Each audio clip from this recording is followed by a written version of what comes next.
almost as much pleasure to speak to you as it does to be whole again.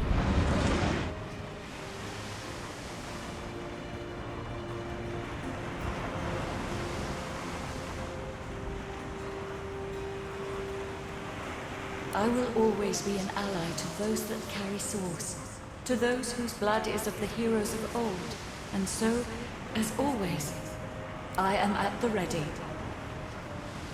You look out to the endless beyond. The sun's light plays upon the waves, just as it always did. The sails flutter in the wind, just as they always will. And with a start, you realize where you must go next. You speak. War raged on. Arx remained the center of power as the races united behind the Divine. But the Voidwoken attacks continued as they did elsewhere. Arx would see many more long years of war.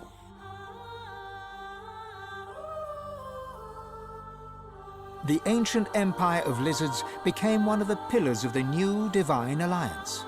The houses of war and of shadows were particularly useful in the fight against the God King. The empire used the war to expand its territory. With Justinia dead, the Dwarven kingdom descended into chaos. But although they did not join the Divine Alliance, many joined the fight against the Void and did their people great honor in battle and in death. With Lucian gone, the elves reluctantly rejoined the Divine Alliance. Their place in the war on the Void would entirely depend on the integrity of the new Divine.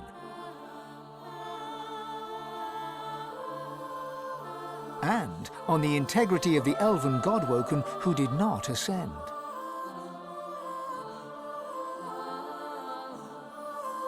And here and there, across the world, what was left of the Black Ring fought on. The island of Fort Joy remained a sorcerer's paradise, a place of exile for those whose sorcery threatened to bring in the Void.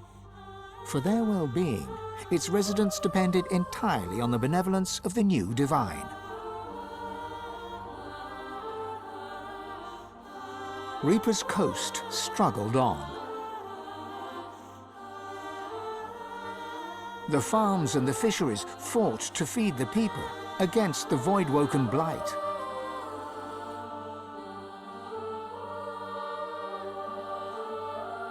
The black pits took fire.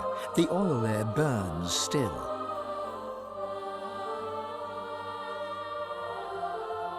Driftwood teetered on the edge of starvation until the night the Voidwoken came from the sea. All were killed. This did, however, put an end to the famine. The nameless isle had vanished. Although only open water remained, by instinct ships would steer clear. None of the captains could articulate why. Young Han grew up a warrior and became one of the Alliance's greatest generals. But even he could not win the war. With a new Divine at the helm, Malady had a powerful ally. But she was in no hurry to call in her favor. After all, it might be the last thing she ever did. Having performed the greatest act of necromancy in history, Tarquin found the new world unchallenging. He became obsessed with rumors of another plane of existence. One day he vanished and was never seen again.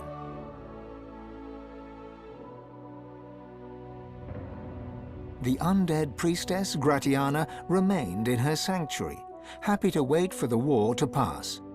She was troubled only by the silence of her goddess. Jehan the demon hunter never stopped hunting for demons. Sahala sought to strengthen the Elven alliance with the new Divine. Her powers of sight proved useful in the ongoing war against the Void, but she could never be sure that the new Divine trusted her. Tova, her mother, was Sahela's most trusted warrior.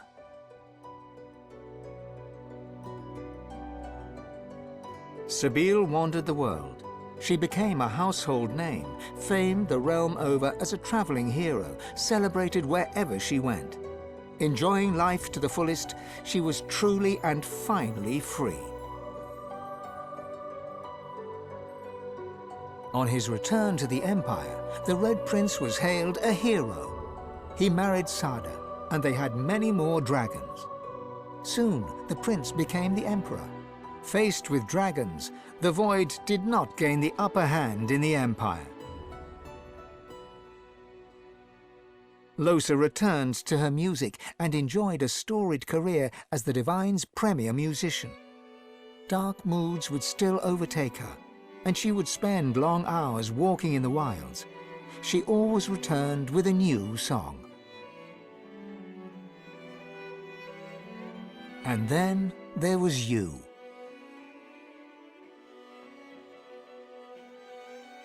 For how much of this do you take credit or blame? And what kind of divine were you as the world battled on? Did you show mercy or strength? Did you sacrifice others as Lucian had done?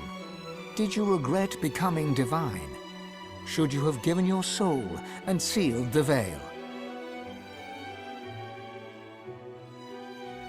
Only you know the truth. Only you know if you atone for your sins.